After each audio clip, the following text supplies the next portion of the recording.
યાત્રાધામ વીરપુર પંથકમાં વીજતાર પડવાનો સિલસિલો યથાવત।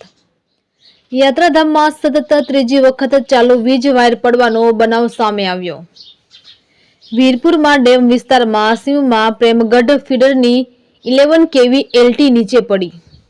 એલટી ચાલુ લાઈન ખેડૂતના ખેતરમાં પડતા સદનસીબે કોઈ જાનહાનિ નહીં। થોડા દિવસ પૂર્વ જ વીરપુરમાં 2 જગ્યાએ ચાલુ વીજ લાઈન પડવાની ઘટના બની હતી। અગાઉ પણ 11 kV ચાલુ વીજ તાર પડતા એક ખેડૂત ગંભીર રીતે ઈજાગ્રસ્ત થયો હતો। અવારનવાર વીજ લાઈન પડવાની ઘટનાથી ખેડૂતોમાં રોષ। વીજ તાર અવારનવાર પડતા હોવાથી વીજ વિભાગ પીજીવીસીએલની કામગીરી સામે ઉઠ્યા સવાલો। રિપોર્ટર ભાગ્યેશ ડોબરિયા, વીરપુર।